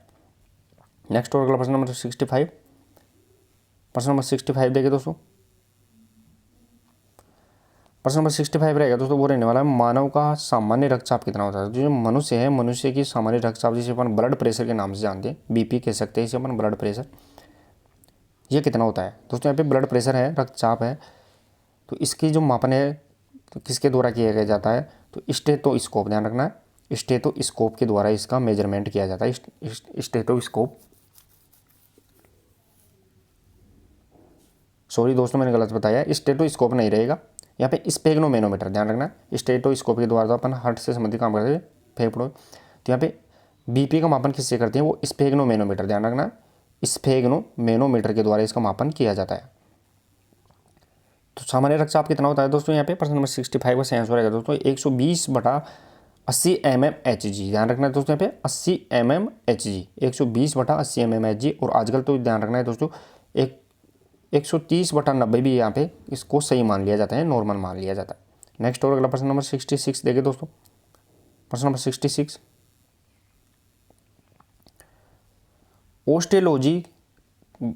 ऑस्टियोलॉजी ज्ञान है, यानी किसका अध्ययन है, वो अपने को यहाँ पे बताना है। ऑस्टियोलॉजी किसका अध्ययन है, ज्ञान है, अंगों का, हड्डियों का, तंत्रों का, जोड़ों का, इजी रहेगा दोस्तों यहाँ पे। और दोस्तों यहाँ पे एक प्रश्न आपको लॉजी, ध्यान रखना है लॉजी से संबंधित प्रश्न पूछा ही जाएगा, तो सभी लॉजी को भी याद रखना है, जैसे हिस्टोलॉजी, ऑस्टियोलॉजी, साइटोलॉजी, मायोलॉजी, ये सभी अपने को यहाँ पे याद रखना। प्रश्न नंबर 66 का सही आंसर रहेगा दोस्तों पे ऑस्टियोलॉजी किससे संबंधित है, हड्डियों के अध्ययन से संबंधित है। हड्डियों के अध्ययन को अपन ऑस्टियोलॉजी कहते हैं। जोड़ों के अध्ययन को ऑर्थोलॉजी, अंगों से संबंधित होती है मांसपेशियों में मायोलॉजी, और न्यूरोलॉजी अपन तंत्रों से संबंधित होता है। नेक्स्ट और अगला प्रश्न नंबर 67, प्रश्न नंबर 67 देखिए दोस्तों, ट्रेकिया का संबंध किससे, दोस्तों यहाँ पे जो ट्रेकिया होता है इसका संबंध किससे होता है, वो अपने यहाँ पे बताना है। पिछले 1-2 प्रश्नोत्तरी में भी अपन ने इसको सम्मिलित किया था, पाचन तंत्र, उत्सर्जन, श्वसन या फिर परिसंचरण तंत्र। सही आंसर रहेगा दोस्तों यहाँ पे ट्रेकिया का संबंध यहाँ पे श्वसन तंत्र, जिसे अपन रेस्पिरेटरी सिस्टम के नाम से जानते हैं, ध्यान रखना है रेस्पिरेटरी जो सिस्टम होता है दोस्तों यहाँ पे उससे संबंधित होता है ट्रेकिया का संबंध, जो लगभग 20 से 25 सेंटीमीटर लंबा होता है। नेक्स्ट और अगला प्रश्न नंबर 68, प्रश्न नंबर 68 देखिए दोस्तों, शरीर की संरचना का अध्ययन क्या कहलाता है। दोस्तों शरीर की जो संरचना है उसका अध्ययन क्या कहलाता है, यानी बनावट है, इसका अध्ययन क्या कहलाता है। गति विज्ञान, शरीर रचना, समाजशास्त्र या मनोविज्ञान। प्रश्न नंबर यहाँ पे 68 का सही आंसर रहेगा दोस्तों, वो रहने वाला है शरीर रचना विज्ञान, यानी एनाटॉमी, ध्यान रखना है एनाटॉमी कहलाता है। नेक्स्ट और अगला प्रश्न नंबर 69,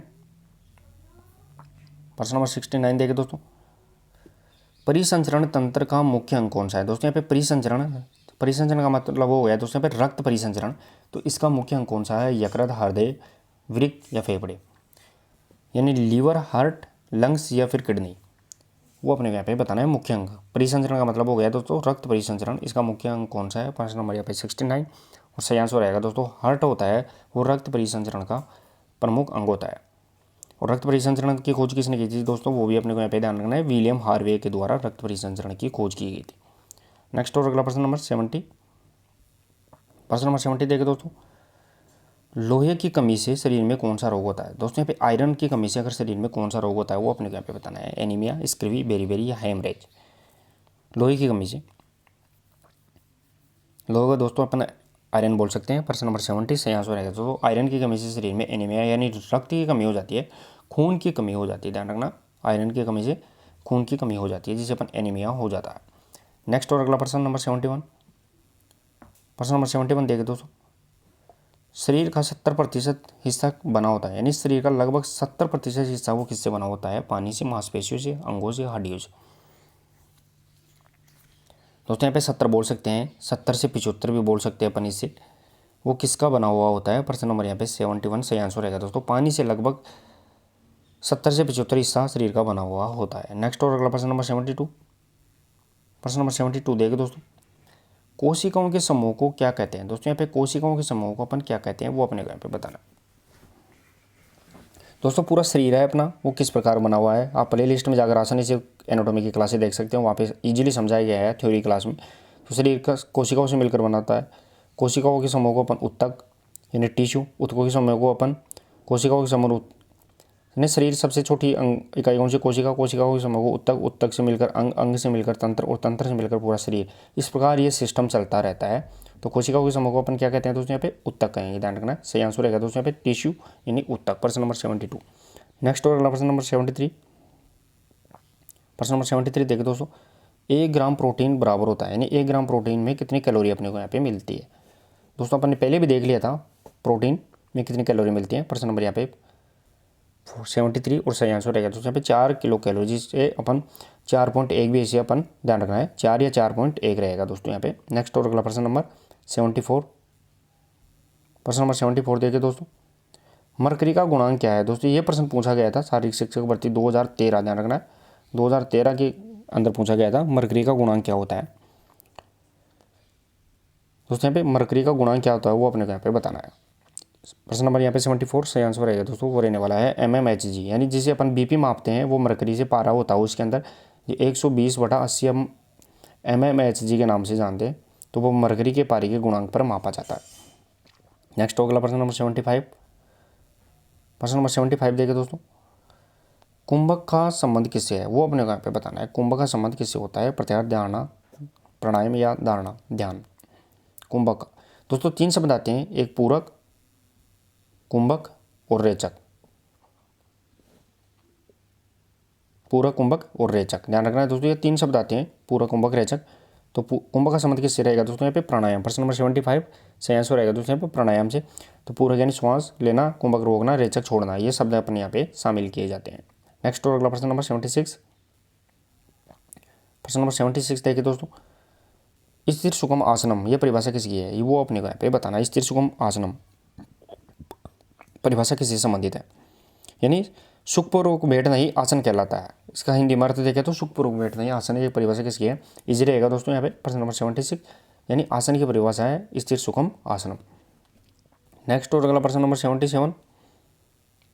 प्रश्न नंबर 77 देखिए दोस्तों, ध्यानात्मक आसन है दोस्तों, यहाँ पे ध्यानात्मक आसन है वो कौन से है वो अपने को यहाँ पे बताना।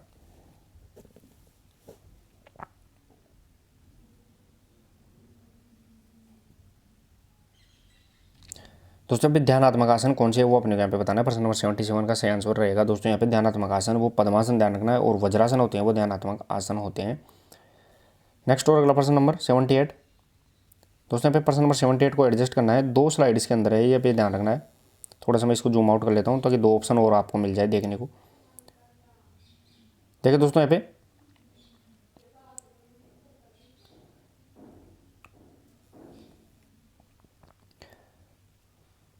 तो ऑप्शन इसमें देख लिए दोस्तों, एक बार ऑप्शन देख लेना आप, इसमें थोड़ा सा एडजस्ट करना है इसको। प्रश्न नंबर 78 रहेगा दोस्तों यहाँ पे, प्रकृति में रहकर प्रकृति के समीप रहने का अनुभव क्या कहलाता है? यानी मनोरंजन कहलाता है, योग, शिविर या फिर खेल? यहाँ पे खेल है, क्या कहलाता है वो अपने को यहाँ पे बताना है। प्रकृति में रहकर प्रकृति के समीप अनुभव रहने का अनुभव क्या कहलाता है? प्रश्न नंबर 78 का जो सही आंसर रहेगा दोस्तों वो रहने वाला है शिविर कहलाता है, पिकनिक कहलाता है, ध्यान रखना है शिविर, जिसे अपन कैंप के नाम से जानते हैं। नेक्स्ट और अगला प्रश्न नंबर 79 देखिए दोस्तों, प्रश्न नंबर 79। प्रश्न नंबर 79 रहेगा दोस्तों यहाँ पे, अहिंसा एक भाग है, अहिंसा किसका भाग है वो अपने को यहाँ पे बताना है। यम, नियम, आसन या प्राणायाम? दोस्तों यम के भी 5 भाग होते हैं और नियम के भी 5 भाग होते हैं, तो अहिंसा किसका भाग है? तो प्रश्न नंबर 79 का सही आंसर रहेगा दोस्तों यहाँ पे जो अहिंसा भाग है वो यहाँ पे यम का रहेगा दोस्तों। यहाँ पे यम के 5 भाग होते हैं, सत्य, अस्त्य, जो इसके ये रहेंगे वो यहाँ पे अहिंसा शब्द है वो यम से संबंधित रहेगा। नेक्स्ट और अगला प्रश्न नंबर 80 देखिए दोस्तों, प्रश्न नंबर 80, शीतकारी क्या है? दोस्तों यहाँ पे शीतकारी क्या है वो अपने को यहाँ पे बताना है। यम, नियम, आसन या प्राणायाम? शीतकारी क्या है? इजी रहेगा दोस्तों प्रश्न नंबर 80, शीतकारी क्या है? सही आंसर रहेगा दोस्तों यहाँ पे शीतकारी है वो यहाँ पे प्राणायाम है, ध्यान रखना है। जैसे सूर्यवेदी प्राणायाम, ब्राह्मरी प्राणायाम, शीतकारी, उज्जयी, ये सब ये क्या है? प्राणायाम रहेगा। नेक्स्ट और अगला प्रश्न नंबर 81। प्रश्न नंबर 81 देखिए दोस्तों, ऑक्सीजन यानी श्वास लेना है वो क्या कहलाता है, वो अपने यहाँ पे बताना है। ऑक्सीजन यानी श्वास लेना क्या कहलाता है, पूरक, कुंभक या रेचक या उपरोक्त में से कोई नहीं। इजी रहेगा दोस्तों। प्रश्न नंबर 81 सही आंसर रहेगा दोस्तों यहाँ पे पूरक कहलाता है, यानी श्वास लेना क्या कहलाता है, तो पूरक, रोक के रखना कुंभक, और जो छोड़ना होता है वो क्या कहलाता है, रेचक। ध्यान में छोड़ना होता है वो रेचक कहलाता है। नेक्स्ट और अगला प्रश्न नंबर 82, प्रश्न नंबर 82 देखिए दोस्तों, शुद्धिकरण क्रियाएं हैं, यानी शुद्धिकरण क्रियाएं कौन सी है वो अपने को यहाँ पे बताना है। आसन है, षटक्रम है या कुंभक है, इनमें से कोई नहीं। शुद्धिकरण क्रियाएं हैं दोस्तों। शुद्धिकरण क्रियाएं कितनी होती है, 6 होती है, जिसे अपन किस नाम से जानते हैं, तो षटक्रम के नाम से जानते हैं। तो शुद्धिकरण क्रियाएं कौन सी रहेगी दोस्तों यहाँ पे, षटक्रम। यानी षटक्रम क्रियाएं होती है नेति, दोती, बस्ती, कपालभाति और त्राटक। यानी नेति, दोती, बस्ती, कपालभाति और त्राटक, ये 6 क्रियाएं होती है, यानी षटक्रम कहते हैं जो शुद्धि क्रियाएं होती है। नेक्स्ट और अगला प्रश्न नंबर 83, प्रश्न नंबर 83 देखे दोस्तों, योगज चित्तवृत्ति च निरोधक परिभाषा किसने दी है दोस्तों। ये भी योग से संबंधित परिभाषा है, पिछले 1-2 क्वेश्चन प्रश्नोत्तर में भी अपन ने सेलेक्ट किए थे। योगज चित्तवृत्ति च निरोधक परिभाषा किसकी है। प्रश्न नंबर यहाँ पे 83 और जो सही आंसर रहेगा दोस्तों वो रहने वाला है योगज चित्तवृत्ति च निरोधक, ये महर्षि पतंजलि के द्वारा दी गई डेफिनेशन रहेगी। नेक्स्ट और अगला प्रश्न नंबर 84, प्रश्न नंबर 84 देखिए दोस्तों, शिविर की अवधि है दोस्तों, यहाँ पे शिविर की अवधि है वो कौन सी रहने वाली है, सबसे इंपॉर्टेंट वो बताना है। साप्ताहिक शिविर, एक दिवसीय शिविर, मासिक शिविर या उपरोक्त सभी। शिविर की अवधि कौन सी वो सबसे बेटर रहेगी। तो प्रश्न नंबर यहाँ पे 84 से आंसर रहेगा दोस्तों उपरोक्त सभी, यानी अपनी इच्छा के अनुसार शिविर कितने भी टाइम का लगा सकते हैं, सप्ताह के लगा सकते हैं, एक दिन का लगा सकते हैं, मासिक लगा सकते हैं, वो अपने यहाँ पे अलग अलग होते हैं। नेक्स्ट और अगला प्रश्न नंबर 85, प्रश्न नंबर 85 देखिए दोस्तों, यहाँ पे चीज़ों को करना, बनाना, प्राप्त करना और सीखना शामिल किसमें है, वो अपने को यहाँ पे बताना है। मनोरंजन, नेतृत्व, खेल या शिविर। यानी किसी भी चीज़ को करना है, बनाना है, प्राप्त करना है, सीखना है, सब कुछ किसके अंदर शामिल है। यह प्रश्न 2018 शारीरिक शिक्षक भर्ती में पूछा गया प्रश्न है, और सही आंसर रहेगा दोस्तों यहाँ पे प्रश्न नंबर 85 का वो रहने वाला है मनोरंजन कहलाता है। ध्यान रखना है, इसे अपन मनोरंजन की श्रेणी में इसे लेते हैं। नेक्स्ट और अगला प्रश्न नंबर 86, प्रश्न नंबर 86 देखिए दोस्तों, संस्था अंतर्गत प्रतियोगिताएं होती है दोस्तों, संस्था के अंदर जो प्रतियोगिताएं होती है वो क्या होती है, वो अपने यहाँ पे बताना है। संस्था अंतर्गत प्रतियोगिताएं कौन सी होती है, संस्था के अंदर वाली या बाहर वाली या राज्य के बाहर या उपरोक्त में कोई नहीं।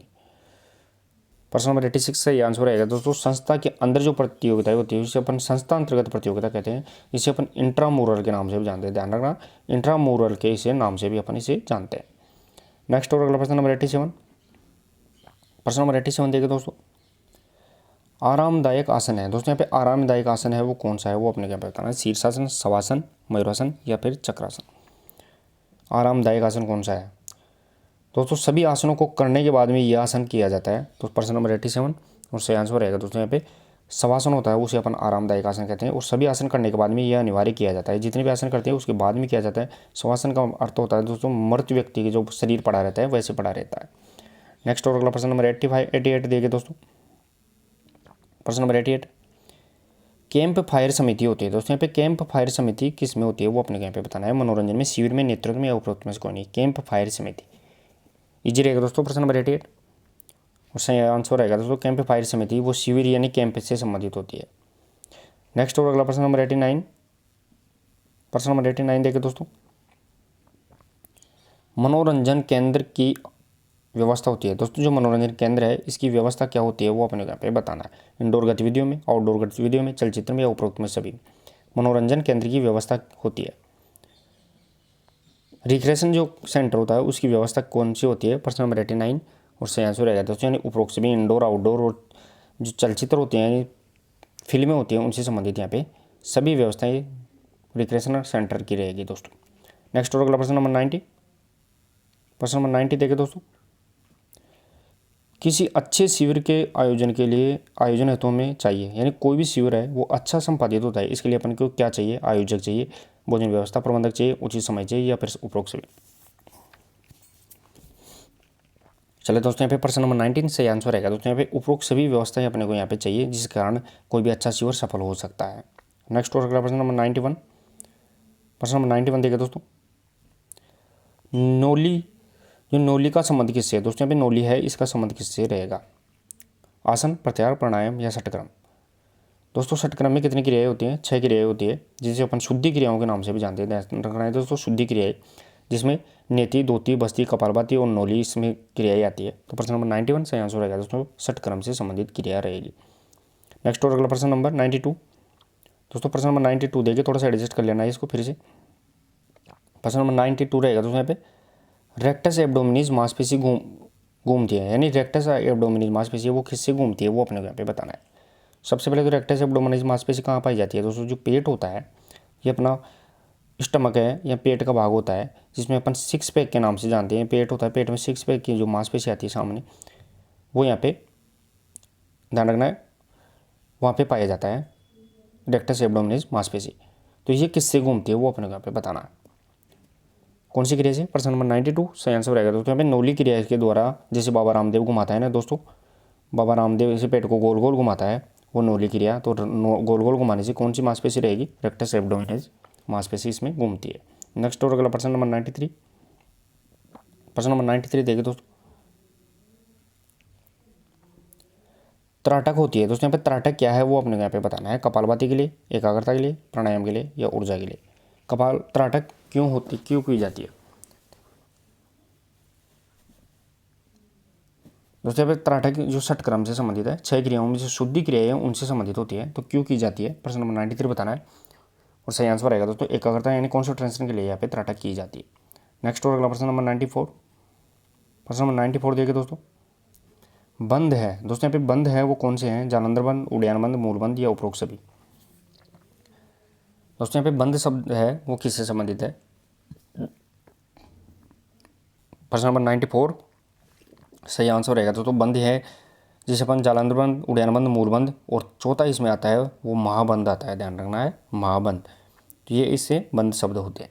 नेक्स्ट और अगला प्रश्न नंबर 95।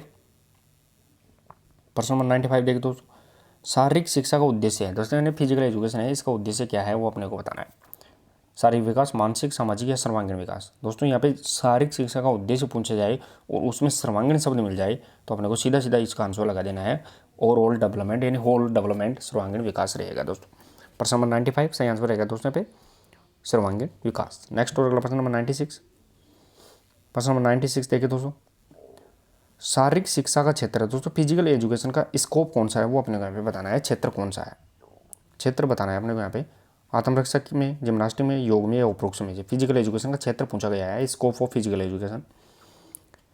प्रश्न नंबर 96 का सही आंसर रहेगा दोस्तों यहाँ पे वो रहने वाला है यानी उपरोक्त सभी। फिजिकल एजुकेशन है, इसका स्कोप सभी में रहेगा, जिम्नास्टिक में, आत्मरक्षा में यानी सेल्फ डिफेंस में, योग में होता है, सभी में होता है दोस्तों यहाँ पे। नेक्स्ट और अगला प्रश्न नंबर 97। प्रश्न नंबर 97 देखिए दोस्तों, प्रश्न नंबर 97 रहने वाला है वो रहेगा दोस्तों यहाँ पे शारीरिक शिक्षा की जरूरत है दोस्तों यहाँ पे, फिजिकल एजुकेशन की नीड है, आवश्यकता है, वो क्यों है वो अपने यहाँ पे बताना है। शारीरिक विकास के लिए, मानसिक विकास के लिए, समयात्मक विकास के लिए, उपरोक्त सभी के लिए, यानी नीड ऑफ फिजिकल एजुकेशन है वो अपने को यहाँ पे बताना है। प्रश्न नंबर 97 और जो सही आंसर रहेगा दोस्तों यहाँ पे नीड ऑफ फिजिकल एजुकेशन रहेगी, शारीरिक शिक्षा की जो आवश्यकता रहेगी वो जरूरत रहेगी, वो या उपरोक्त सभी में इसमें यहाँ पे जरूरत होती है। नेक्स्ट और अगला प्रश्न नंबर 98। प्रश्न नंबर 98 देखें दोस्तों, थोड़ा सा मैं इसको जूम आउट कर लेता हूँ, वैसे आपको दिख रहा होगा 98। शरीर के लिए, शरीर के द्वारा शरीर के लिए की गई क्रिया शारीरिक शिक्षा होती है, यानी शरीर के द्वारा शरीर के लिए की गई क्रिया शारीरिक शिक्षा है। ये परिभाषा किसके द्वारा दी गई? नहीं, बॉडी टू बॉडी, ध्यान रखना है, बॉडी टू बॉडी, शरीर के द्वारा शरीर के लिए की क्रिया शारीरिक शिक्षा है। डेफिनेशन है, ये किसके द्वारा की गई है? इसी रहेगा दोस्तों प्रश्न नंबर 98 इजी प्रश्न, डेफिनेशन भी बहुत बार पूछी भी जाती है, इंपॉर्टेंट डेफिनेशन रहेगी 98 में। और सही आंसर रहेगा जेपी थॉमस, यानी बॉडी टू बॉडी, ध्यान रखना है, शरीर के द्वारा शरीर के लिए जो क्रिया की जाती है वो शारीरिक शिक्षा फिजिकल एजुकेशन कहलाती है, जेपी थॉमस के द्वारा दी गई है। नेक्स्ट और अगला प्रश्न नंबर 99। प्रश्न नंबर 99 देखिए दोस्तों, शारीरिक शिक्षा की भ्रांतियाँ यानी फिजिकल एजुकेशन की जो भ्रांतियाँ हैं वो अपने को यहाँ पे बताना है। लोगों के बीच में इसकी भ्रांतियाँ या गलतियाँ हैं वो कौन से मानते हैं? यानी शारीरिक शिक्षा शरीर का सौष्ठव करती है, शारीरिक प्रशिक्षण ही शारीरिक शिक्षा है, अनुशासनहीनता ही पैदा करती है, या उपरोक्त सभी। तो प्रश्न नंबर 99 में रहेगा दोस्तों यहाँ पे वो रहने वाला है, यानी लोगों को मानते हैं कि शरीर को मजबूत करना ही शारीरिक शिक्षा है, शरीर पर प्रशिक्षण देना ही शारीरिक शिक्षा है ओनली, या अनुशासन पैदा करना ही शारीरिक शिक्षा है, यानी उपरोक्त सभी इसका सही आंसर रहेगा दोस्तों यहाँ पे। क्योंकि ये मानते हैं लोग बाकी फिजिकल एजुकेशन ओवरऑल डेवलपमेंट करती है, लेकिन लोगों का मानना है कि शारीरिक प्रशिक्षण ही शारीरिक शिक्षा है, शरीर को मजबूत करना ही शारीरिक शिक्षा ओनली, या फिर अनुशासनहीनता पैदा करना, ये सभी यहाँ पे भ्रांतियाँ मानी जाती है। नेक्स्ट और अगला प्रश्न नंबर 100। प्रश्न नंबर 100 देखिए दोस्तों, किसी कार्य को करने की तैयारी की प्रक्रिया क्या कहलाती है, यानी किसी भी कार्य को अपन करते हैं उसमें तैयार होते हैं, वो क्या कहलाती है प्रक्रिया। इजी रहेगा दोस्तों यहाँ पे। प्रश्न नंबर यहाँ पे 100 और सही आंसर रहेगा दोस्तों, किसी कार्य को करने की जो तैयारी की प्रक्रिया कहलाती है वो वार्मिंग अप कहलाती है, ध्यान रखना है, वार्मिंग अप कहलाती है। नेक्स्ट और अगला प्रश्न नंबर 101। प्रश्न नंबर 101 देखिए दोस्तों यहाँ पे, किसी भी प्रतियोगिता के बाद यह प्रशिक्षण लाभदायक है, यानी कोई भी प्रतियोगिता अपन करते हैं और उसके बाद क्या करना चाहिए जो लाभदायक होता है वो अपने यहाँ पे ध्यान रखना। वार्मिंग अप यानी गरमाना, सर्किट ट्रेनिंग, भारोत्तोलन, लिम्बिंग डाउन यानी ठंडा होना। तो कोई भी चीज़ अपन करते हैं उसके बाद में अपने को अनिवार्यतः लिम्बरिंग डाउन यानी ठंडा होना, जिसे अपन स्ट्रेचिंग के नाम से जानते हैं, वो अपने को यहाँ पे ध्यान रखना है। सही आंसर रहेगा दोस्तों लिम्बरिंग डाउन। नेक्स्ट और अगला प्रश्न नंबर 102। प्रश्न नंबर 102 देखिए दोस्तों, गति का अध्ययन कहलाता है दोस्तों, जो गति है उसका अध्ययन क्या कहलाता है दोस्तों। यहाँ पे गति मोशन शब्द है, यहाँ पे स्पीड से संबंधित नहीं है, मोशन है, गति का अध्ययन क्या कहलाता है। तो प्रश्न नंबर यहाँ पे 102 सही आंसर रहेगा दोस्तों पे गति विज्ञान यानी किन्सोलॉजी कहलाता है। नेक्स्ट और अगला प्रश्न नंबर 103। प्रश्न नंबर 103 देखिए दोस्तों,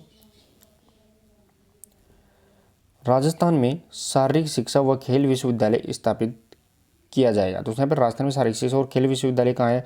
आजकल तो दोस्तों यहाँ पे स्पोर्ट्स यूनिवर्सिटी है, बहुत ज़्यादा है राजस्थान में। राजस्थान में स्पोर्ट्स यूनिवर्सिटी सबसे पहले कहाँ स्थापित की जाएगी वो बताया भी गया है पहले, लेकिन आज तक भी नहीं हुई है।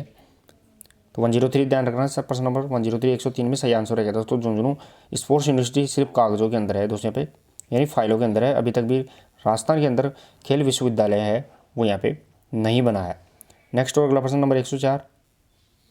प्रश्न नंबर 104 देखिए दोस्तों, शारीरिक शिक्षा में व्यक्तित्व का विकास किसके तहत होता है। दोस्तों यहाँ पे शारीरिक शिक्षा है, इसमें जो व्यक्तित्व है इसका विकास किसके तहत होता है। आदर्शवाद, व्यवहारवाद, प्रकृतिवाद या मानववाद। प्रश्न नंबर यहाँ पे 104 और जो सही आंसर रहेगा दोस्तों वो रहने वाला है आदर्शवाद के अंतर्गत, यानी आइडियलिज्म ध्यान रखना है। इसके द्वारा शारीरिक शिक्षा में व्यक्तित्व यानी पर्सनैलिटी का डेवलपमेंट किया जाता है। नेक्स्ट और अगला प्रश्न नंबर 105 देखिए दोस्तों 105 रहेगा नेक्स्ट क्वेश्चन। आदर्शवाद जिसे अपन आइडियलिज्म के नाम से जानते हैं कहलाता है। आदर्शवाद कहलाता है सोचने पर, विचारों पर, मन पर या व्यवहार पर। दोस्तों आइडियलिज्म यानी आइडिया यानी क्या होता है, विचार होता है। तो प्रश्न नंबर यहाँ पे 105 और सही आंसर रहेगा दोस्तों यहाँ पे विचारों पर। आइडियलिज्म ध्यान रखना है, आदर्शवाद होता है वो विचारों पर आधारित होता है। नेक्स्ट और अगला प्रश्न नंबर 106। प्रश्न नंबर 106 देखिए दोस्तों, प्रश्न नंबर 106 प्रकृतिवाद आधारित है। दोस्तों यहाँ पे प्रकृतिवाद है वो किस पर आधारित है वो अपने को यहाँ पे बताना है। विचारों पर, मन पर, प्रकृति पर या उपरोक्त में से कोई नहीं। प्रकृतिवाद किस पर आधारित है दोस्तों। प्रकृतिवाद का जनक कौन है, तो प्रकृतिवाद का जनक अपने को ध्यान रखना है रूसो है। तो यहाँ पे सही आंसर है दोस्तों प्रश्न नंबर 106 का वो रहने वाला है प्रकृतिवाद। ये प्रकृति पर आधारित है, नेचुरलिज्म इसे अपन बोल सकते हैं, इसे अपन नेचुरलिज्म के नाम से जानते हैं। नेक्स्ट और अगला प्रश्न नंबर 107 देखिए दोस्तों। प्रश्न नंबर 107 गति के नियम दिए गए। दोस्तों यहाँ पे गति के नियम है वो किसके द्वारा दिए गए हैं। गति के 3 नियम होते हैं दोस्तों यहाँ पे, जिसे अपन जड़त्व का नियम, समय का नियम और तीसरा क्रिया प्रतिक्रिया के नाम से जानते हैं।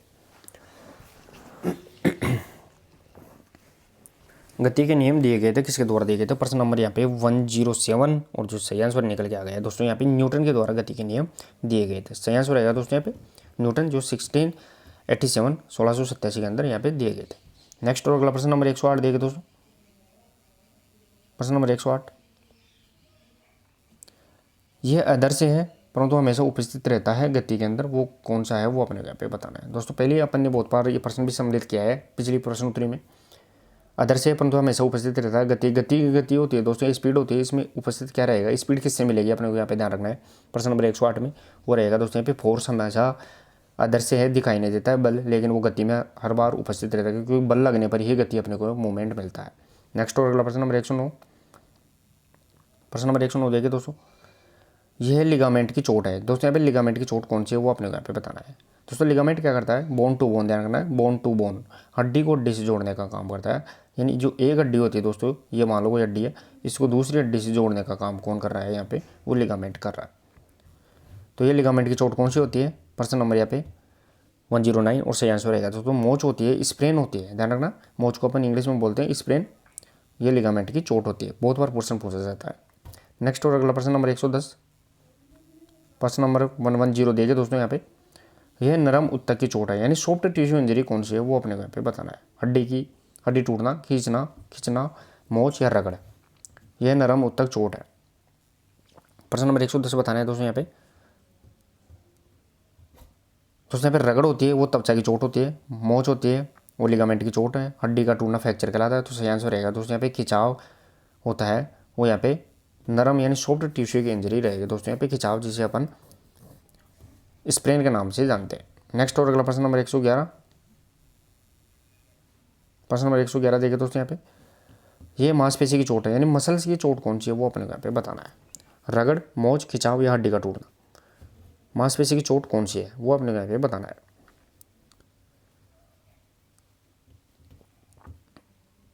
प्रश्न नंबर यहाँ पे 111 सही आंसर रहेगा दोस्तों, खिंचाव होता है जिसे अपन स्ट्रेन के नाम से जानते हैं। स्ट्रेन, ये स्ट्रेन किस में आता है दोस्तों, मांसपेशी में आता है, ध्यान रखना है, क्योंकि जो टेंडन होता है वो टेंडन क्या करता है, मांसपेशी को हड्डी से जोड़ता है, ध्यान रखना है, टेंडन मांसपेशी को हड्डी से जोड़ता है। तो जो स्ट्रेन होता है दोस्तों, खिंचाव, वो किस में होता है, टेंडन की चोट, और टेंडन मांसपेशी को हड्डी से जोड़ता है, वो भी अपने को फैक्ट याद रखना है। नेक्स्ट और अगला प्रश्न नंबर 112, प्रश्न नंबर 112 देखिए दोस्तों, बिना घाव के हड्डी टूटना क्या कहलाता है। दोस्तों अगर हड्डी टूट जाती है लेकिन कोई नुकसान नहीं होता है त्वचा को, यानी हड्डी टूट के अंदर बीच में टूट जाती है लेकिन कोई नुकसान नहीं हो रहा है, तो वो क्या कहलाता है। प्रश्न नंबर यहाँ पे 112 सही आंसर रहेगा दोस्तों यहाँ पे सिंपल फ्रैक्चर, ध्यान रखना है, प्रश्न नंबर 112 का सिंपल फ्रैक्चर कहलाता है। नेक्स्ट और अगला प्रश्न नंबर 113 देखिए दोस्तों, प्रश्न नंबर 113, त्वचा फोल्ड का मापन किया जाता है। दोस्तों यानी त्वचा का जो फोल्ड है जिसे अपन स्किन फोल्ड कैलिपर के नाम से जानते हैं। दोस्तों यानी त्वचा फोल्ड का मापन जिसे अपन इंग्लिश में स्किन फोल्ड कैलिपर भी कहते हैं, इसके द्वारा किसका मापन किया जाता है, लचीलापन का, गति मापने का, शक्ति का, शरीर की बनावट।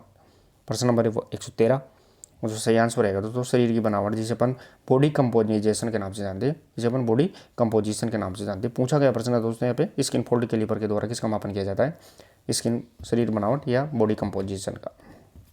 नेक्स्ट और अगला प्रश्न नंबर 114 देखिए दोस्तों, प्रश्न नंबर 114, न्यूटन का तीसरा गति का नियम कौन सा है। दोस्तों यहाँ पे न्यूटन है, न्यूटन की गति का तीसरा नियम है वो कौन सा है वो अपने यहाँ पे बताना। दोस्तों यहाँ पे न्यूटन का प्रथम नियम कौन सा है, इसे अपन जड़त्व का नियम कहते हैं, प्रथम नियम को। दूसरा नियम है उसे अपन त्वरण या एक्सेलरेशन, और जो न्यूटन का तीसरा नियम है उसे अपन क्रिया प्रतिक्रिया का नियम कहते हैं। सही आंसर रहेगा दोस्तों पे action and reaction force law होता है वो यहाँ पे न्यूटन का तीसरा नियम। नेक्स्ट और अगला प्रश्न नंबर 115, प्रश्न नंबर 115 देखिए, गुरुत्वाकर्षण के नियम की खोज किसने की थी। दोस्तों यहाँ पे गुरुत्वाकर्षण है, इसकी खोज किसने की थी वो अपने यहाँ पे बताना है।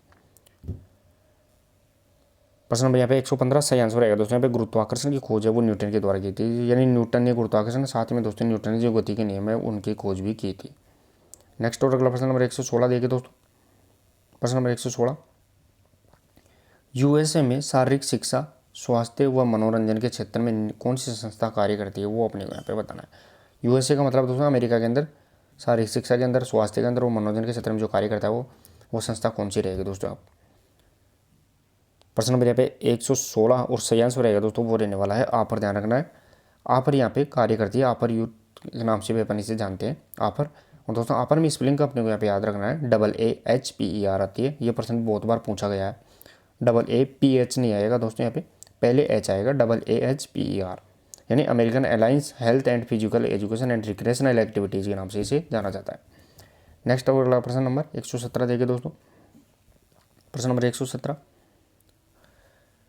वैदिक काल का युग है। दोस्तों वैदिक काल का जो टाइम पीरियड है वो अपने यहाँ पे बताना है, वैदिक काल का टाइम पीरियड कौन सा है। 3000 से 2000, 2000 से 1000, 1000 से 500 या ऊपर में से कोई नहीं। वैदिक काल का टाइम पीरियड बताना है। प्रश्न नंबर 117 सही आंसर रहेगा दोस्तों 2000 से 1000 ईसा पूर्व। ध्यान रखना है दोस्तों, यहाँ पे ईसा पूर्व शब्द जरूर ध्यान रखना है। 2000 से 1000 ईसा पूर्व इसका टाइम पीरियड रहेगा। नेक्स्ट और अगला प्रश्न नंबर 118।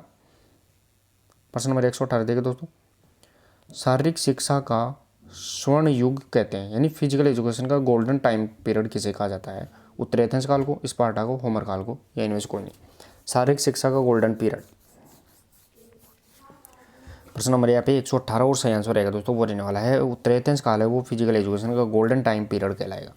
नेक्स्ट और अगला प्रश्न नंबर 119। प्रश्न नंबर 119 देखिए दोस्तों, प्रश्न नंबर 119 रहेगा दोस्तों यहाँ पे भगवान जीएस का संबंध किससे है? दोस्तों यहाँ पे भगवान जीएस है, इसका संबंध है वो किससे, वो अपने यहाँ पे बताना है। पाइथन खेल, ओलंपिक, स्टमिन या एशियन खेल। भगवान जीएस का संबंध किससे है वो अपने को बताना। प्रश्न नंबर 119 सही आंसर रहेगा दोस्तों यहाँ पे ओलंपिक खेल से संबंधित है भगवान जीएस का संबंध। नेक्स्ट और अगला प्रश्न नंबर 120। प्रश्न नंबर 120 देखिए दोस्तों, प्रश्न नंबर 120 थोड़ा सा मैं जूम आउट कर लेता हूँ इसको वापस से। प्रश्न नंबर 120 रहेगा दोस्तों यहाँ पे संपूर्ण परिस्थिति का संगठन ही सीखना है, यह परिभाषा किसने दी है? दोस्तों यहाँ पे संपूर्ण परिस्थिति का संगठन ही सीखना है, यह परिभाषा किसके द्वारा दी गई है वो अपने यहाँ पे बताना है। गेट्स, कोलर, वुडवर्थ या इनमें से कोई नहीं। प्रश्न नंबर 120 सही आंसर रहेगा दोस्तों यहाँ पे कोलर मोदेगी के द्वारा दी गई परिभाषा रहेगी, यानी संपूर्ण परिस्थिति का सीखना ही, संपूर्ण परिस्थिति का संगठन ही सीखना है। नेक्स्ट और अगला प्रश्न नंबर 121। प्रश्न नंबर 121 देखिए दोस्तों, प्रयास एवं त्रुटि का सिद्धांत किसके द्वारा दिया गया है? इजी रहेगा दोस्तों, साइकोलॉजिकल पर बेस्ड क्वेश्चन है। प्रयास एवं त्रुटि जिसे अपन ट्रायल एंड एरर थ्योरी के नाम से जानते हैं, और सही आंसर रहेगा दोस्तों प्रश्न नंबर 121 किसके द्वारा दिया गया है? वो थारनडाइक मोदे के द्वारा, और इसने बिल्ली के ऊपर यहाँ पे रिसर्च किया था। नेक्स्ट और अगला प्रश्न नंबर 122 देखिए दोस्तों, प्रश्न नंबर 122। प्रश्न नंबर 122 रहेगा दोस्तों यहाँ पे अभिप्रेरणा सामान्य क्रियाकलापों का प्रभाव है। ध्यान रखना, अभिप्रेरणा यानी मोटिवेशन है वो सामान्य क्रियाकलापों का प्रभाव है जो प्राणी के व्यवहार को इंगित करती है और निर्देशित करता है, ये परिभाषा किसकी है वो अपने यहाँ पे बताना है। इजी रहेगा दोस्तों यहाँ पे अभिप्रेरणा सामान्य क्रियाकलापों का प्रभाव है जो प्राणी के व्यवहार को इंगित और निर्देशित करता है, मोटिवेशन से संबंधित परिभाषा है। प्रश्न नंबर 122 और सही आंसर रहेगा दोस्तों यहाँ पे जॉनसन के द्वारा यह परिभाषा दी गई है। नेक्स्ट और अगला प्रश्न नंबर 123 देखिए दोस्तों, प्रश्न नंबर 123, मालिश का शरीर पर क्या प्रभाव पड़ता है वो अपने यहाँ पे बताना है। यानी मालिश का जो मसाज होती है दोस्तों, मसाज का शरीर पर क्या प्रभाव पड़ता है? त्वचा पर, तंत्र पर, रक्त परिसंचरण पर या उपरोक्त सभी। दोस्तों जो मालिश होती है, मसाज होती है, इसका शरीर पर सभी तंत्रों पर प्रभाव पड़ता है, यानी तंत्रिका तंत्र, नर्वस सिस्टम भी ठीक होता है, स्किन भी ठीक होती है और ब्लड सर्कुलेशन भी इसका ठीक हो जाता है। नेक्स्ट और अगला प्रश्न नंबर 124। प्रश्न नंबर 124 देखिए दोस्तों, त्वचा की चोट कौन सी है? दोस्तों यहाँ पे स्किन की चोट कौन सी है वो अपने को यहाँ पे बताना है। खिंचाव, अंदर की चोट, रगड़ या उपरोक्त सभी।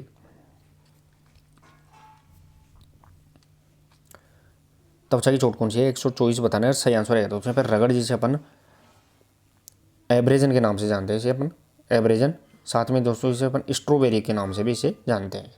नेक्स्ट और अगला प्रश्न नंबर 125।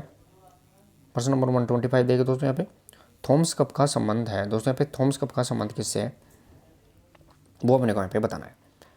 दोस्तों थॉमस कप का खिताब 2022 में ध्यान रखना है इंडिया ने जीता था, 74 साल बाद इंडोनेशिया को हराकर। ध्यान रखना है इंडोनेशिया को हराकर 74 साल बाद भारत ने थॉमस कप का खिताब जीता है। ये पुरुषों की प्रतियोगिता है दोस्तों, और किससे संबंधित है दोस्तों थॉमस कप? तो प्रश्न नंबर 125 से आंसर रहेगा दोस्तों बैडमिंटन की प्रतियोगिता है, लेकिन पुरुषों की प्रतियोगिता है जिसने भारत ने 74 साल बाद इंडोनेशिया को हराकर पहली बार जीता है। नेक्स्ट और अगला प्रश्न नंबर 126। प्रश्न नंबर 126 देखिए दोस्तों यहाँ पे बैक स्ट्रोक का संबंध किससे है? दोस्तों यहाँ पे बैक स्ट्रोक है, इसका संबंध किससे है? फुटबॉल से, तैराकी से, क्रिकेट से या हैंडबॉल से? बैक स्ट्रोक प्रश्न नंबर 126 सही आंसर रहेगा दोस्तों पे स्विमिंग से संबंधित रहेगा, तैराकी से संबंधित रहेगा। नेक्स्ट और अगला प्रश्न नंबर 127 देखिए दोस्तों, प्रश्न नंबर 127 आधुनिक ओलंपिक खेलों के पिता किसे कहते हैं? दोस्तों मॉडर्न जो ओलंपिक है उनके जो जनक है वो कौन कहलाते हैं? जेसी ओवेंस, कोरोइब्स, जेएस मार्नव या पीएरडी कुबर्टिन? प्रश्न नंबर 127 इजी रहेगा दोस्तों, और सही आंसर रहेगा पीएरडी कुबर्टिन है दोस्तों, वो आधुनिक ओलंपिक खेलों के जनक रहेंगे। नेक्स्ट और अगला प्रश्न नंबर 128। प्रश्न नंबर 128 देखिए दोस्तों यहाँ पे ओलंपिक खेलों में पहली बार शपथ कब प्रारंभ हुई? दोस्तों ओलंपिक के अंदर पहली बार शपथ यानी ओथ, ध्यान रखना है शपथ को अपन ओथ के नाम से जानते हैं दोस्तों, तो ओथ कब प्रारंभ हुई थी वो अपने को यहाँ पे बताना है। इजी रहेगा दोस्तों यहाँ पे प्रश्न नंबर 128 और सही आंसर रहेगा दोस्तों 1920 का जो एंटवर्प ओलंपिक है उसमें पहली बार शपथ का प्रारंभ किया गया था। और झंडा भी पहली बार इसी ओलंपिक में दोस्तों, ओलंपिक झंडे का पहली बार इसमें यूज किया गया था, लगाया गया था। नेक्स्ट और अगला प्रश्न नंबर 129 देगा दोस्तों, सेकंड लास्ट प्रश्न रहेगा 129 देखे दोस्तों यहाँ पे प्रश्न नंबर 129, माइकल जॉर्डन किस खेल से संबंधित है। दोस्तों बहुत बार ये प्रश्न पूछा जाता है, माइकल जॉर्डन किस खेल से संबंधित है, रग्बी, हॉकी, फुटबॉल या बास्केटबॉल। प्रश्न नंबर 129 सही आंसर रहेगा दोस्तों बास्केटबॉल का खिलाड़ी है माइकल जॉर्डन, ये अपने यहाँ पे फैक्ट याद रखना है। नेक्स्ट और प्रश्न नंबर लास्ट देखिए 130, प्रश्न नंबर 130 रहेगा दोस्तों यहाँ पे भारत में भारतीय फ्लाइंग सिख कौन है। इजी रहेगा दोस्तों प्रश्न, भारत में फ्लाइंग सिख कौन है जिसने 1960 के रोम ओलंपिक में चौथा स्थान प्राप्त किया था एथलेटिक्स के अंदर। तो सही आंसर रहेगा दोस्तों भारतीय फ्लाइंग सिख के नाम से अपन मिल्खा सिंह को नाम से जानते हैं। तो चलिए दोस्तों अपन ने 130 प्रश्नों का एनालिसिस किया है, कितने स्कोर आप कर पाए हैं वो आप स्कोर जरूर कमेंट बॉक्स में शेयर करें। और क्लास अच्छी लगी हो तो क्लास को शेयर और लाइक करके जरूर खत्म करें दोस्तों, क्लास को शेयर और लाइक करके खत्म करें। मिलते हैं दोस्तों कल एक नेक्स्ट और इंपॉर्टेंट प्रश्नोत्तरी के साथ, तब तक के लिए धन्यवाद, थैंक यू सो मच।